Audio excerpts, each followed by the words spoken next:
and welcome to Little Workroom Crafts patchwork and quilting tutorial number 3.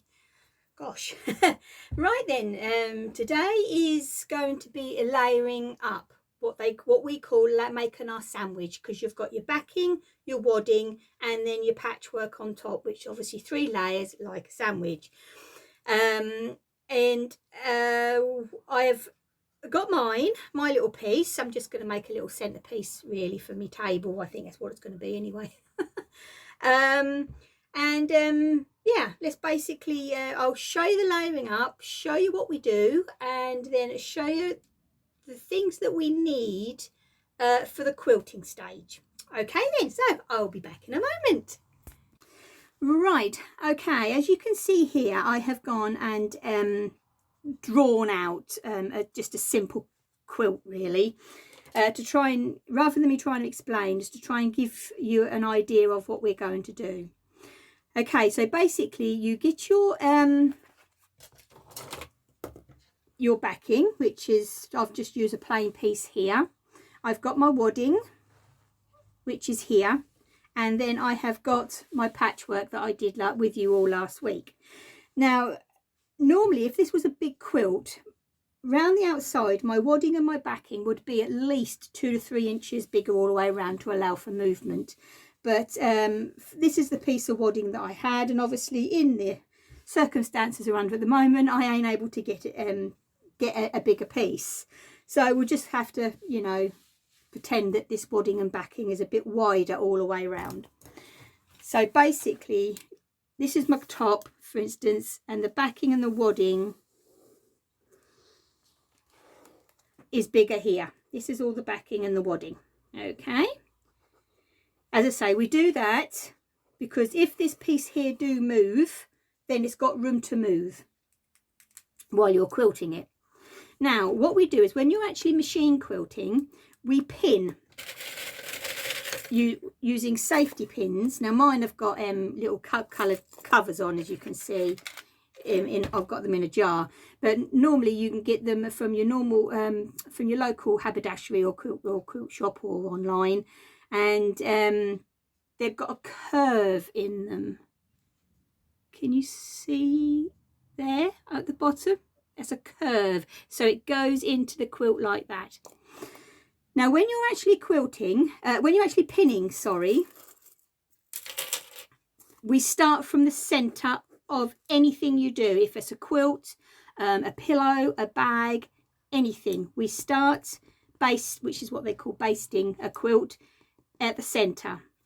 Okay, so it's, you do it, say if you're so you'll do it like start here and then you work your way out, because if you start here at the top and work your way down, all you're doing is pushing that quilt top down to the bottom, and it's not doing any good. So everything now starts from the center. Okay, so what I'm going to do, and I don't think I need that piece anymore, is I've got a plastic spoon. As you can see, it's well used over the years, and I am just going to go, I think I'm just going to stitch either side of my ditches, to be honest. So I will start here, 1 2 3 4 2 4 5. So this is my center row here and here. So I push that through all the 3 layers, get me spoon like so, and push it in like that. Or let's do this, shall we? Hold on. Right, okay, so, or I have this tool here, okay, as well. So I will put that in like that. Hold that like that, pop that like that, and then close it that way, because your fingers do get sore, trust me, they really do. Now normally we say you quilt about 4 inches apart, you know, within 4 inches apart. You can actually over quilt a quilt, believe it or not. So normally you go 4 inches is the width of your fist. Okay, so as you see, I'm putting me pins that distance. So what I'm going to do is I'm going to put one of these pins in the middle of every one of my squares, and then I'll come back. Okay, right, I've got my piece all pinned. Now what I'm going to do is talk you through now the walking foot. So let's take, oh not that bit, what am I on? It's a warm day out here today. Oh dear me, it really is hot, and it's supposed to get hotter in the week, believe it or not. Oh, wrong way. There we go, loosen you off. Right, there's the foot come off. Okay, so there goes my 1/4 inch foot in this little basket. Now this is what they call the big foot. Okay, well, the walking foot. Right, as you can see with the walking foot, most of them will have an arm that go up and down like that, and every time that arm go up and down, you see these dogs, what they call dogs here, move every time. This piece here actually goes on your needle bar. I will hopefully be able to bring you down and see if I can find a way of showing you. So then every time your dogs move here, your dogs move here at the bottom of your bed in your machine, and then they evenly feed the fabrics. So you've got your fabric here and it evenly feeds the fabric through. In America, they actually do call it an even feed. We call it a walking foot. And I actually did look in quite a few years ago into the history of the walking foot, and basically it was invented originally for button binding on, because everything else was done by hand, and the binding of a big quilt done by hand would be a bit of a monotonous process, to be honest. I know one part of it I still do by hand, but doing the whole thing, yeah. So yeah, so this is an absolute dream. Anything that's over your normal 2 layers, I would say use a walking foot. I ended up, if you look at my rug tutorial that I finished off yesterday, you will see that I had my walking foot on. It's a brilliant bit of kit. But what I will say is, yet again, you do have to have the Pacific walking foot for your make and model of your sewing machine, because the width of the dogs here, they're all different. There is no such thing here. There is no such thing as a universal. So these here will match this here on this machine. Also, you will need a quilting needle, and these are actually quilting needles, a size 14. Okay, because obviously I believe in the right tools for the right job. Also, you will need a quilting thread. So this thread in my machine here is different to the normal thread. It's cotton again, because that's what we use. I'm using a variegated, and I'm using King Tut now brand at the moment. Now I do like King Tut. I like YLIs and Mettlers, the Mettler quilting thread. There also is Gutermann thread, quilting thread, but they do 2 different thicknesses. You have to go for the thickness 30 because the 12 is too thick. I only use that for hand quilting. So I have my 14 quilting needle in my machine.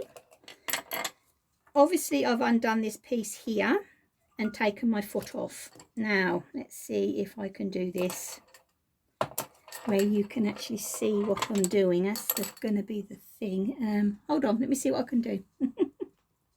Right, okay, let's hope this works. So basically you've got your grip here. Some of them will have an actual 2 pieces that go over, but mine's solid. So oops, take the screw out, wrap that round my leg, put this arm onto your needle bar, get that like that, and then what I'll do is, once I've screwed it on, I'll see if I can get you any closer to show you. Oh, there it is, I found it. Right, and then use you're sitting on my knees at the moment. I should name you up. Right, okay, so if I can show you here, see, this now is wrapped around my needle bar. Okay, so now every time the needle is going to go up and down, it's going to move the top dogs off my walking foot, And then obviously my bottom dogs are going to be moving anyway. Okay, right. I'm going to see if I've actually got any of that. So I'll be back in a moment.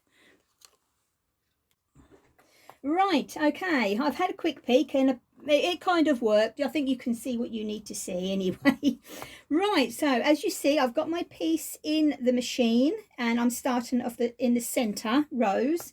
You need to up your stitch length to 3 to 3.2, 3.3. So you have a longer stitch length on the machine because obviously the quilting looks nice. Now you could go, no, when we did the pressing, we did actually make what we called a ditch, didn't we? Because we folded all our seams to one side. So you could actually stitch right in there, which is called stitching in the ditch. But to be honest with you, if I sat and done that, then you're not going to actually see what I'm doing. So I'm going to go either side. You can do this. I'm going to go either side of my seam. You could go across each square, which what we call cross hatching. So you'll go across like that. Yeah, there is a lot you can do. To be honest with you, when it comes to the quilting, it is really your imagination. But I'm just going to show you the basics and I say you can quilt what you want to quilt. So we've got the longer stitch length. I'm all set up. I've got my quilting thread, I've got my quilting needle and my walking foot on. So yet again, we don't go back and forth, and I am just using the guide, the side of my foot as a guide, okay, to go across. Now what I am going to do is, let's get rid of that piece. So I have gone from there to there. So now what I'm going to do is I'm going to twist this way, and I will go on to the next square, work my way down. Now why I've twisted it and turned it round is if I was to go from here to here, here to here, here to here, that is all that's going to do is make that twist that way, basically. So means I've gone here to here, here to here on this side. I'm going to go here to here on this side, so it reduces and stops the actual piece twisting. Okay, so let's move back a little bit. So you don't go very quickly with a walking foot. It is obviously, it's got to do its job, so you don't go quickly at all. So stop, move, twist round and go to the next one. Now I will be filling in all these bits when I come back. So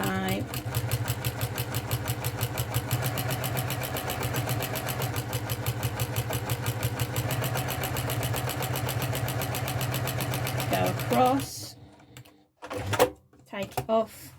Now, whee.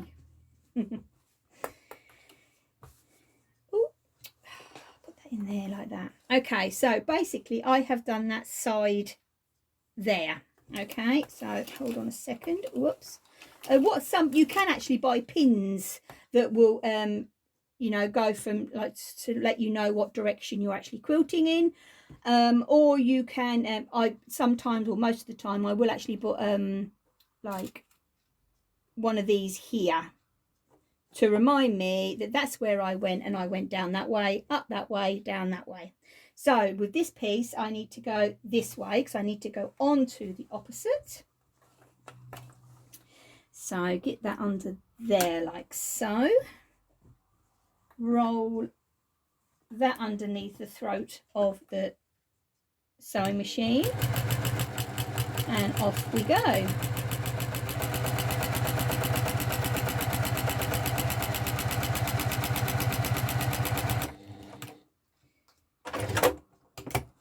Okay, now I don't know whether to leave it like that or not. No, why not? I will do another line just so you can see what the actual quilting you know, actually looks like on both sides. So let's go here like so.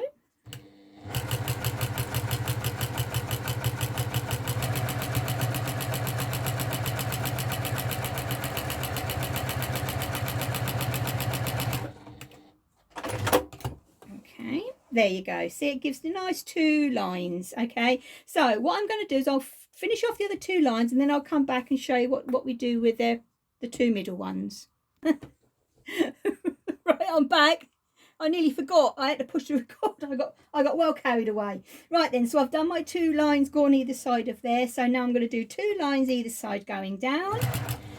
And basically that's the quilting of my piece finished, what I want to do on it.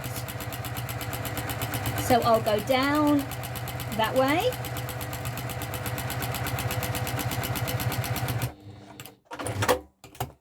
Spin it round. And then come back from top where I've just finished. I start, basically. That's what you got to try and remember. I will say in the bobbing of the sewing machine, I have got a cream thread, because I've got a plain cream thread in, so I didn't want the variegated dark colours to show on my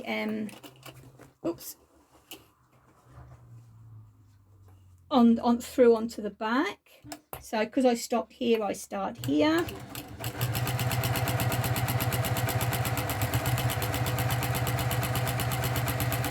And basically that is the simplest of machine quilting you can do, really. I must admit, I do like my handwork. I am more of a hand quilter. I will say a lot of my quilts that I have actually made, I'd say 75 at least, 8 to 80% of them have all been hand done. So if anybody out there would like to know anything about the hand quilting rather than the machine, just let me know in the description box down below, and I can do a little tutorial on hand quilting. Right, okay, as you see, let's remove that pin now. It's quilted, okay? That is basically all I'm going to do. So don't cut these pieces off. I have going to remove my pins now. And then next Monday, I will show you how we do the binding and then make a label, and then it will be finished. So, yeah, that's it for today, really. So what I will say, please, let me move you around so you're not actually, there we go. So, as I say, do not cut this wadding and backing off yet, okay, because we do still need it on there, and that'll come off next week.